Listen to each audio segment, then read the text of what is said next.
Hello students, आप सभी का स्वागत करता हूं आपके अपने इस यूट्यूब चैनल एससीएस एजुकेशन के लाइव क्लास में। तो दोस्तों, हम लोग पिछले क्लास में भी ज्योग्राफी के फर्स्ट चैप्टर का पार्ट 1 और पार्ट 2 देख चुके हैं। आज के इस वीडियो में हम लोग ज्योग्राफी के फर्स्ट चैप्टर का पार्ट 3 देखेंगे। और पिछले क्लास में हम लोग प्राकृतिक संसाधन और मानवीय संसाधन ये सब के बारे में जान गए थे और खनिज संसाधन तक देख चुके थे। आज के इस वीडियो में हम लोग वन्य एवं वन्य प्राणी संसाधन के बारे में देखेंगे और इससे भी बहुत सारे क्वेश्चन आप लोगों से पूछे जाते हैं। और आप लोगों में से किसी भी स्टूडेंट्स का अगर कोई भी क्वेश्चन हो तो आप लोग नीचे लाइव चैट सेशन में कमेंट कर सकते हैं। मैं आपका कमेंट सेक्शन देखकर आपका नाम भी बोलूंगा और आपके प्रॉब्लम को भी सॉल्व करूंगा। आज जो है हमारा ये चैप्टर एंड हो जाएगा और नेक्स्ट क्लास में हम लोग इस चैप्टर का जो है ऑब्जेक्टिव क्वेश्चन और सब्जेक्टिव क्वेश्चन जो आपके एग्जाम के लिए इंपॉर्टेंट है वो देखेंगे और साथ में इसका पीडीएफ जो है क्लास एंड होने के बाद आपके ग्रुप में भेज देंगे। तो पहला क्वेश्चन आता है वन एवं वन प्राणी संसाधन में प्राकृतिक वन क्या होता है। तो किसी भी बड़े भूभाग पर प्राकृतिक रूप से स्वतः विकसित पेड़ पौधे को हम लोग क्या एवं झाड़ियों के समूह को हम लोग क्या कहते हैं, प्राकृतिक वन कहा जाता है। भारत में 2001 में लगभग 19.27% भौगोलिक क्षेत्र पर वन का विस्तार था। ये सब इंपॉर्टेंट पॉइंट है, आप लोग ऑब्जेक्टिव के तौर पर आप लोग इसको अच्छे से याद रखेंगे। बिहार में कुल भौगोलिक क्षेत्र का मात्र 7.1% भाग पर क्या है, वन, जिसको आप लोग जंगल बोल सकते हैं। प्रशासनिक दृष्टि से वन के प्रकार, तो प्रशासनिक दृष्टि से पहले वन का प्रकार पहला था आरक्षित, जिसको आप लोग सुरक्षित बोल सकते हैं, जिसमें आपको पशुचारण या खेती करना वर्जित है। दूसरा रक्षित वन, जिसको आप लोग संरक्षित वन कहते हैं, इसमें लाइसेंस प्राप्त लोग जो है लकड़ी को काट सकते हैं। तीसरा आता है हमारा अवर्गीकृत वन, जिसमें लकड़ी काटे तथा पशु चराने के लिए कोई भी प्रतिबंध नहीं होता। जैसे आपके अगर घर के आसपास में कोई जंगल है तो उसमें कोई प्रतिबंध नहीं होगी, लेकिन जो गवर्नमेंट के अंदर में आता आरक्षित होते हैं उसमें ये सब करना वर्जित होते हैं। तो प्रशासनिक दृष्टि से वन कितने प्रकार के होते हैं, 3 प्रकार के, आरक्षित, रक्षित और अवर्गीकृत वन। अब आते हैं घनत्व के आधार पर वन के प्रकार। तो घनत्व के आधार पर पहला जो वन का प्रकार होता है वो होता है हमारा अत्यंत सघन वन। आप लोग अच्छे से सुनेंगे क्योंकि ये सभी क्वेश्चन आप लोगों के एग्जाम के लिए इंपॉर्टेंट है, ऑब्जेक्टिव क्वेश्चन के लिए। तो घनत्व के आधार पर जो वन होते हैं इसमें पहला आता है हमारा अत्यंत सघन वन, जिसमें 1.66% क्षेत्र में ये फैला हुआ है। दूसरा आता है हमारा सघन वन, जो हमारा 3% पर फैला हुआ है। अगर आप लोग कॉपी पेन लेके बैठे हुए हैं तो आप लोग इसको नोट्स करते हुए भी जाएंगे क्योंकि ये सब इंपॉर्टेंट क्वेश्चन है और हम जो आप लोग का ऑब्जेक्टिव सेशन लेंगे वो टेस्ट भी इसी सबसे रिलेटेड रहेगा। अब आते हैं थर्ड, खुले वन। खुले वन जो है ये हमारा 7.12% पर है। चौथा आता है हमारा झाड़ियों एवं अन्य वन, जो हमारा 8.68% पर है। तो घनत्व के आधार पर वन कितने प्रकार के हो गए, 4 प्रकार के, 5 प्रकार के। और पांचवा हमारा आता है मैंग्रोव वन, जो 0.14% पर है। अब आते हैं जैव विविधता, जो आपसे सब्जेक्टिव क्वेश्चन पूछता है, जैव विविधता किसे कहते हैं। तो पृथ्वी पर पाए जाने वाले जीवों की विविधता को हम लोग क्या कहते हैं, जैव विविधता कहते हैं। ये सब्जेक्टिव क्वेश्चन है। जैसे इसमें पशु पक्षी पेड़ पौधे सूक्ष्म जीव तथा बड़े जीव सभी शामिल है। तो जैव विविधता किसे कहेंगे, तो पृथ्वी पर पाई जाने वाले जीवों में जो विभिन्नता पाई जाती है उसको हम लोग क्या कहते हैं, जैव विविधता कहते हैं। आप लोगों में से जो भी स्टूडेंट्स आपके दोस्त या कोई भी ज्वाइन होना चाहते हैं तो आप लोग उसका नंबर हमारे व्हाट्सएप नंबर पर शेयर कर सकते हैं, उसे भी ग्रुप में ऐड कर देंगे और वो भी इस क्लास का लाइव उठा सकते हैं। अगर आप लोग हमारा रेगुलर क्लास करते हैं तो आप लोग 80% से ज्यादा नंबर अपने बोर्ड एग्जाम में गेन कर सकते हैं और हमारा क्लास भी आप लोगों के लिए रेगुलर उपलब्ध रहेगा और हम लोग रेगुलर आप लोगों की क्लास को कंटिन्यू करेंगे। पटना का संजय गांधी जैविक उद्यान जैव विविधता का प्रतिनिधित्व करता है। जैव विविधता का जो प्रतिनिधित्व है वो कौन करता है बिहार में, तो पटना का संजय गांधी जैविक उद्यान। चरक का संबंध किससे, ऑब्जेक्टिव क्वेश्चन पूछता है कि चरक का संबंध किससे, बहुत इंपॉर्टेंट क्वेश्चन है और आपके एग्जाम में बहुत बार पूछा भी गया है। चरक का संबंध किससे है, तो चरक का संबंध जो है वह भारत से है। ये हम लोग पहला चैप्टर के इंपॉर्टेंट ऑब्जेक्टिव को देखते हैं। इसके बाद हम लोग इकोनॉमिक्स के फर्स्ट चैप्टर को देखेंगे। पहले सबके सोशल साइंस से पहले प्रत्येक चैप्टर के फर्स्ट चैप्टर को देखेंगे, उसके बाद फिर सेकंड चैप्टर, फिर हम लोग साइंस में भी जाएंगे। तो साइंस का टाइमिंग में आप लोग अगर अभी आप लोग 1-2 स्टूडेंट जुड़ते हैं, अगर आप लोग ज्यादा स्टूडेंट्स जब से जुड़ने लगेंगे तब हम लोग साइंस की भी क्लास को स्टार्ट कर लेंगे। तो इसलिए आप लोगों के हाथ में ज्यादा से ज्यादा स्टूडेंट जुड़िए, अपने दोस्तों के साथ भी जुड़िए, तब हम लोग साइंस पेपर को भी स्टार्ट कर देंगे। भारत में जो है 68 करोड़ हेक्टेयर भूमि पर वन का विस्तार है। कितने करोड़ भूमि पर, 68 करोड़ हेक्टेयर भूमि पर। और भारत में सर्वाधिक 1% जो है वह मध्य प्रदेश का है। इसको आप लोग तालमेल से कर लीजिएगा। भारत में सर्वाधिक 1% कहाँ का है, तो मध्य प्रदेश का है, जहां 11.22% में यह फैला हुआ है। अब आते हैं वन स्थिति रिपोर्ट के अनुसार भारत के 20.55% 2001 में भौगोलिक क्षेत्र पर वन का विस्तार था। पर्यावरण को संतुलित के लिए किसी क्षेत्र में कम से कम 33% भाग पर वन होना आवश्यक है। इंपॉर्टेंट क्वेश्चन है, आप लोग अच्छे से याद कर लेंगे और ये जीके का भी इंपॉर्टेंट क्वेश्चन है कि पर्यावरण को संतुलित करने के लिए किसी क्षेत्र में कम से कम 33% भाग पर वन होना आवश्यक है। अब आते हैं नेक्स्ट इंपॉर्टेंट पॉइंट पर, वन संरक्षण एवं वन्य जीवों की संख्या में वृद्धि के लिए आवश्यक है। वन विनाश के कारण आपसे पूछा जाता है क्वेश्चन कि वन विनाश के प्रमुख कारण को लिखिए। तो वन विनाश का पहला कारण है स्थानांतरित कृषि, एक जगह किए फिर दूसरे जगह गए तो स्थानांतरित कृषि। दूसरा हमारा खनन कृषि। तीसरा हमारा बड़ी विकास परियोजना जिसमें रोड बनाना, सड़क बनाना, बैरेज बनाना, ये सब में भी वन का कटाव होता है तो बड़ी संख्या में परियोजना। औद्योगिक विकास, फैक्ट्री लगना, ये सब में भी वन का काटा जाता है। नगरीकरण, शहरीकरण, पशुवारण एवं लकड़ियों का बढ़ता उपयोग, ये सभी वन विनाश के प्रमुख कारण है। अन्य विकास कार्य, तो वन विनाश के प्रमुख कारण में अगर आप लोगों से पूछा, ये भी 5 नंबर में क्वेश्चन पूछता है, वन विनाश के प्रमुख कारण को लिखे। तो वन विनाश के प्रमुख कारण में आप लोग पॉइंट भी लिख देंगे तो आपको नंबर मिल जाएगा। तो वन विनाश के प्रमुख कारण स्थानांतरित कृषि, आपको 5 पॉइंट ही याद रखना है, इसमें 6-7 है, आपको 5 ही याद रखना है। पहला स्थानांतरित कृषि, दूसरा खनन कृषि, तीसरा बड़ी विकास परियोजना, चौथा हमारा औद्योगिक विकास, पांचवा हमारा नगरीकरण, छठा हमारा पशुपालन एवं लकड़ियों का बढ़ता उपयोग और सातवां हमारा अन्य विकास कार्य। अब आते हैं नेक्स्ट इंपॉर्टेंट, वन्य जीवों के ह्रास के कारण। तो जैसे ही जीव कटेंगे तो प्राकृतिक आवासों का अतिक्रमण, जैसे जहां भी जंगल जाएंगे, जंगल का कटाव जैसे ही होगा वहां से जीव भी भागने लगेंगे। तो वन जीवों के ह्रास का पहला कारण क्या है? प्राकृतिक आवासों पर अतिक्रमण, प्रदूषण की समस्या, वन विनाश, आर्थिक लाभ हेतु अवैध शिकार, ये सभी वन जीवों के ह्रास के कारण है। अब आते हैं कुछ इंपोर्टेंस ऑब्जेक्टिव की ओर, जो आपको जानना इंपॉर्टेंस है वो क्लास 10th के साथ साथ आपको जनरल कंपटीशन में भी इंपॉर्टेंस है। ये सभी इंपॉर्टेंस पॉइंट को आप लोग अच्छे से याद रखें, ये सब ऑब्जेक्टिव क्वेश्चन भी आपके एग्जाम में पूछता है। पहला इंपॉर्टेंट ऑब्जेक्टिव है, कैंसर रोग के उपचार में हिमालय का यव नामक पौधा जो है वो उपयोगी होता है। ये आप लोगों से ऑब्जेक्टिव क्वेश्चन आपके एग्जाम में भी पूछ सकता है। तो कैंसर रोग के उपचार में हिमालय का यव नामक पौधा जो है ये उपयोगी होता है। चिपको आंदोलन, उत्तराखंड के पर्वतीय जिला टिहरी गढ़वाला में वन काटने से बचाने के लिए जनजातियों द्वारा पेड़ से चिपक कर चलाया गया आंदोलन क्या कहलाता है? चिपको आंदोलन कहलाता है। ये भी क्वेश्चन पूछता है। चिपको आंदोलन के प्रणेता कौन थे? इंपॉर्टेंट ऑब्जेक्टिव है। तो चिपको आंदोलन के जो प्रणेता थे वो सुंदरलाल बहुगुणा थे। नेक्स्ट आता है हमारा लुप्त होने वाले पशु पक्षी। लुप्त होने वाले पशु पक्षी में एशियाई चीता, गुलाबी सर वाली बत्तख और डेंडो है। संकटग्रस्त पशु पक्षी, काला हिरण, संगाई, ये आदि जो है संकटग्रस्त पशु पक्षी है। अब आते हैं वन प्राणियों के संरक्षण हेतु किए गए उपाय।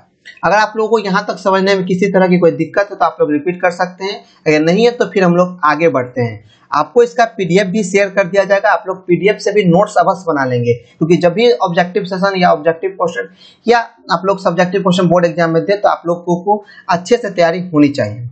तो वन्य प्राणियों के संरक्षण हेतु जो है राष्ट्रीय उद्यान का जो विकास किया गया जिसकी संख्या 85 है, अभ्यारण्य का विकास किया गया जिसकी संख्या भारत में 448 है। इसके लिए कानून का निर्माण भी किया गया है। जैव मंडल का विकास की संख्या 14 है। तो इस तरह से हमारा वन एवं वन्य प्राणी संसाधन खत्म हुआ। अब आते हैं हम लोग, बहुत ही इंपॉर्टेंट टॉपिक है ये भी, खनिज संसाधन।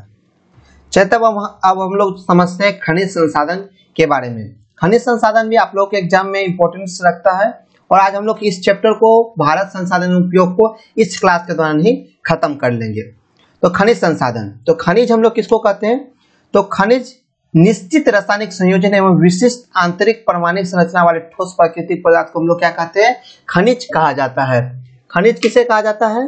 तो खनिज निश्चित रासायनिक संयोजन एवं विशिष्ट आंतरिक परमाणु संरचना वाले ठोस को, प्राकृतिक पदार्थों को हम लोग खनिज कहते हैं। अभी तक लगभग 2000 से अधिक खनिजों की पहचान की जा चुकी है और भारत में लगभग 100 से अधिक खनिज मिलती है 2000 में।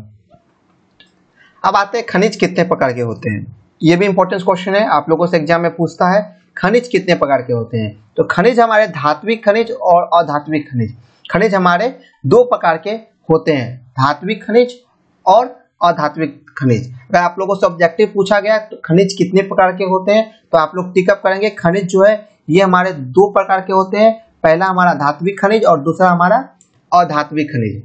अब आते हैं हम लोग धात्विक खनिज के प्रकार की ओर। तो धात्विक खनिज में पहला खनिज आता है लोह युक्त खनिज, जैसे में लोहा, निकेल, मैग्नीज, कोबाल्ट, जिसमें धात्विक मतलब जैसे लोहा पाया जाता है। अब आते हैं और लोहयुक्त खनिज, जैसे में सीसा, जस्ता, बॉक्साइट, ये सब हमारा क्या हो गया, धात्विक खनिज हो गया। तो धात्विक खनिज भी हमारा दो प्रकार के होते हैं, लोहयुक्त खनिज और दूसरा होता है हमारा अलोहयुक्त खनिज, जैसे में सीसा, जस्ता इत्यादि। अब आते हैं अधात्विक खनिज के प्रकार। तो अधात्विक खनिज में पहला प्रकार होता है कार्बनिक या ईंधन खनिज, जैसे कोयला, पेट्रोलियम आदि। अधात्विक खनिज में पहला क्या आ जाता है, कार्बनिक। अधात्विक खनिज में हमारे दो प्रकार के होते हैं, कार्बनिक या ईंधन खनिज और दूसरा होता है हमारा अकार्बनिक खनिज, जैसे में अभ्रक, ग्रेफाइट। भारत में प्रमुख खनिज पेटियां निम्नलिखित है, ये इंपॉर्टेंस है और आप लोग अब इसको समझेंगे कि भारत में प्रमुख खनिज पेटियां कहाँ कहाँ हैं। तो उत्तर पूर्वी पठार, छोटा नागपुर, उड़ीसा, छत्तीसगढ़, आंध्र प्रदेश में खनिज जो पाया जाता है वो है लोहा, मैंगनीज, अभ्रक, बॉक्साइट। ये आप लोगों को ऑब्जेक्टिव क्वेश्चन पूछता है कि लोहा अधिक मात्रा में कहाँ पाई जाती है। तो ये इंपॉर्टेंस पॉइंट हम लोग आपको इस तरह से लिखे हैं कि आप लोग अच्छे से इसको याद कर सके। ये प्रमुख खनिज पेटियां हैं। तो उत्तर पूर्वी पठार, छोटा नागपुर, उड़ीसा, छत्तीसगढ़, पूर्वी आंध्र प्रदेश में के प्रमुख खनिज कौन कौन है, लोहा, मैंगनीज, अभ्रक, बॉक्साइट। अब आते हैं नेक्स्ट हमारा दक्षिणी पूर्वी पठार। अब आते हैं हम लोग सेकेंड क्वेश्चन की दक्षिणी पूर्वी पठार। कर्नाटक एवं तमिलनाडु में के प्रमुख खनिज है लोहा, मैंगनीज, बॉक्साइट आदि। दक्षिणी पूर्वी पठार कर्नाटक एवं तमिलनाडु में कौन सा खनिज पाए जाते हैं, लोहा, मैंगनीज और बॉक्साइट। यहाँ अभ्रक नहीं पाया जाता है। अब आते हैं उत्तर पश्चिमी प्रदेश, खंपात की खाड़ी से लेकर अरवल तक जो पाया जाता है वह चांदी, सीसा, जस्ता आदि। आते हैं अब धात्विक खनिज का वितरण कहाँ कहाँ है। तो लोह, जिसको आप लोग लोहा बोलते हैं, प्रकार हेमेटाइट, मैग्नेटाइट, लिग्नाइट और सिंडेराइट। आपसे क्वेश्चन भी पूछता है कि लोहा कितने प्रकार के होते हैं। ये हम लोग पॉइंट्स करके इसलिए आपको बता रहे हैं कि ताकि आपको समझने में दिक्कत ना हो, इसकी मात्रा आपको पता हो और ये कहाँ कहाँ पाया जाता है ये भी आपको पता हो। तो आते हैं हम लोग पहले धात्विक खनिज का वितरण पढ़ रहे हैं। तो इसमें सबसे पहले हम लोग लेते हैं लोहा को। तो लोहा के जो प्रकार होते हैं वह चार प्रकार के लोहा होते हैं, हेमेटाइट, मैग्नेटाइट, सिंडेराइट, लिम्टोनाइट और सिंडेराइट। ये चार प्रकार के लोहा आप लोगों को पाए जाते हैं। इसका वितरण जो है, इसका जो भंडार है वो 1427.1 लाख टन है, जो 2004 का था। 2004 का डाटा है जिसमें भंडार कितना था, 1427.1 लाख टन। तो यहाँ तक समझ लिए। अब आते हैं इसके वितरण का। तो ये कहाँ कहाँ पाया जाता है। तो कर्नाटक में 25% पाया जाता है और कर्नाटक में दो जगह पाया जाता है, वेल्लारू एवं सिंदूर। छत्तीसगढ़ में 20% पाया जाता है, जहाँ दंतेवाड़ा, दुर्ग, रायगढ़, बिलासपुर। ओडिशा में 19% पाया जाता है, जिसमें गुरु महेशनी, बादाम पहाड़ आदि। झारखंड में 15% पाया जाता है, पूर्वी एवं पश्चिमी सिंहभूम, पलामू, धनबाद आदि। और अन्य राज्य में महाराष्ट्र, आंध्र प्रदेश, तमिलनाडु, ये सब में लोहा का वितरण है। अब आते हैं नेक्स्ट हम लोग मैंगनीज एक्स। तो मैंगनीज के उत्पादन में भारत का तीसरा स्थान है। ये भी इंपॉर्टेंट क्वेश्चन आप लोगों से एग्जाम में पूछता है कि मैंगनीज के उत्पादन में भारत का कितना स्थान है। तो मैंगनीज के उत्पादन में भारत का तीसरा स्थान है। इसका उपयोग जो होता है बैटरी, पेंट और कीटनाशक में करते हैं। इसका भंडारण जो है वो 16 से 17 लाख टन है। इसका जो वितरण है वो ओडिशा में 37% है और ओडिशा में दो जगह पाया जाता है, सुंदरगढ़ एवं कालाहांडी। महाराष्ट्र में 25%, नागपुर एवं भंडारा। मध्य प्रदेश में 21%, बालाघाट एवं छिंदवाड़ा। कर्नाटक में शिवमोगा एवं चित्रदुर्ग। आंध्र प्रदेश में 6%, श्रीकाकुलम, विशाखापत्तनम, कुडम्पा एवं गुंटूर। बॉक्साइट में आते हैं। तो बॉक्साइट हमारा अलौह धातु है। इसमें एल्युमिनियम अलौह धातु है, जिससे हम लोगों को एल्युमिनियम धातु निकाली जाती है बॉक्साइट से। इसका उपयोग वायुयान, विद्युत, बर्तन, सफेद सीमेंट में होता है। इसका यूज मतलब बॉक्साइट का हम लोग यूज जो उपयोग करते हैं वह वायुयान मतलब उसके सामान बनाने में, विद्युत, बर्तन, सफेद सीमेंट ये सब बनाने में हम लोग बॉक्साइट का उपयोग करते हैं। ये एक प्रकार का हमारा अलौह धातु है। इसका भंडारण 3037 मिलियन टन है और इसका वितरण जो है आपको ओडिशा में 42%, गुजरात में 17.35%, महाराष्ट्र में 12% एवं छत्तीसगढ़ में 6% है। और अन्य राज्य में झारखंड एवं कर्नाटक में भी बॉक्साइट पाया जाता है। आते हैं तांबा। तांबा हमारा किस प्रकार का धातु है, तो और लौह धातु, इसमें जो भी है वो इम्पोर्टेंस पॉइंट है, ये सब आप लोगों से पूछता है कि तांबा हमारा किस प्रकार का धातु है। तो तांबा हमारा और लौह धातु है। इसका उपयोग हम लोग विद्युत और बर्तन बनाने में करते हैं। इसका भंडार जो है वो 125 करोड़ टन है। इसका वितरण जो है झारखंड एवं पश्चिमी सिंहभूम हजारीबाग में, राजस्थान के खेतरी सिंघाना और मेघालय में, मध्य प्रदेश में बालाघाट, आंध्र प्रदेश में खम्मन एवं गुंटूर, कर्नाटक में चित्रदुर्ग और हासन और महाराष्ट्र में के चंद्रापुर में पाया जाता है। अब आते हैं अधात्विक खनिज का वितरण। तो अधात्विक खनिज में पहला अभ्रक ले लेते हैं। तो अभ्रक का उत्पादन अग्रणी उत्पादक है, क्योंकि सबसे ज्यादा उत्पादन जो है अभ्रक का वह भारत में ही होता है। इसका उपयोग इलेक्ट्रॉनिक्स, विद्युत उपकरण, मिट्टी के खिलौने बनाने में होता है। इसका भंडार जो है वह भारत में 59,069 टन है। वितरण जो है इसका बिहार के गया, मुंगेर और भागलपुर में है। झारखंड के धनबाद, पलामू, रांची और सिंहभूम में है। आंध्र प्रदेश के नेल्लोर में है। राजस्थान के जयपुर, उदयपुर, भीलवाड़ा, अजमेर में है। बिहार और झारखंड ये दोनों मिलकर कुल 80% अभ्रक का उत्पादन करता है। ये इंपॉर्टेंट क्वेश्चन है आप लोगों का ऑब्जेक्टिव। बिहार और झारखंड दोनों मिलकर कितना परसेंट अभ्रक का उत्पादन करता है? तो ये दोनों मिलकर अकेले 80% का उत्पादन करता है। और यूएसए भारतीय अभ्रक का जो है प्रमुख उत्पादक है, जो सबसे ज्यादा खरीदता है। अब आते हैं चूना पत्थर। तो चूना पत्थर का उपयोग हम लोग सीमेंट, लौह इस्पात, रसायन उद्योग, उर्वरक, कागज एवं चीनी उद्योग में करते हैं, जिसका उत्पादन 204 मिलियन टन है। इसका वितरण देश का 35% चूना पत्थर जो है मध्य प्रदेश में पाया जाता है। और अन्य उत्पादक राज्य जो है वो छत्तीसगढ़, आंध्र प्रदेश, गुजरात, राजस्थान, कर्नाटक आदि है। खनिजों का आर्थिक महत्व हम लोग समझते हैं। खनिज जो है ये औद्योगिक की जननी है, मतलब जहां जहां खनिज जो है आपको पाया जाएगा वहां उद्योग बहुत ज्यादा रहेगा। देश के आर्थिक विकास के लिए खनिज संपदा जो है वो बहुत आवश्यक है। विभिन्न उद्योगों में कच्चे माल के रूप में हम लोग खनिज का उपयोग करते हैं। ये क्वेश्चन है आप लोगों का, खनिजों का आर्थिक महत्व को लिखिए। दूसरा क्वेश्चन आपका है खनिजों का संरक्षण क्यों आवश्यक है? तो अनवीनीकरणीय संसाधन और इसकी मात्रा जो है ये सीमित है। अतिशीय दोहन के कारण खनिजों का अस्तित्व जो है ये खतरे में आ चुका है। खनिजों का संरक्षण कैसे करें, ये भी इंपॉर्टेंट क्वेश्चन है। तो खनिजों के दोहन एवं नियंत्रण को विवेकपूर्ण इस्तेमाल करना, खनिजों को सस्ते विकल्पों का खोज करना, खनिजों के संरक्षण के साथ साथ उनके प्रबंधन का भी ध्यान रखना। तो आज के क्लास में हम लोग इस चैप्टर को खत्म किए। आप लोगों को ये वीडियो कैसा लगा आप लोग कमेंट करके बताना ना भूलें। किसी भी सहायता के लिए आप लोग हमारे व्हाट्सएप ग्रुप को ज्वाइन कर सकते हैं। व्हाट्सएप ग्रुप से ज्वाइन होने के लिए हमारा नंबर जो आपको डिस्क्रिप्शन बॉक्स में दिया गया है, आप वहां से मैसेज कर सकते हैं। तो मिलते हैं कल फिर रात 8 बजे, जिसमें हम लोग इस चैप्टर की इंपॉर्टेंस ऑब्जेक्टिव क्वेश्चन को देखेंगे। तो आप सभी जो है टेस्ट, आप लोग उसको टेस्ट मान के ही चले। तो आप सभी स्टूडेंट्स उस सेशन को अवश्य ज्वाइन करें और अपने दोस्तों के साथ उस सेशन के लिंक को शेयर कीजिएगा। तो मिलते हैं एक नए वीडियो के साथ, तब तक के लिए बाय।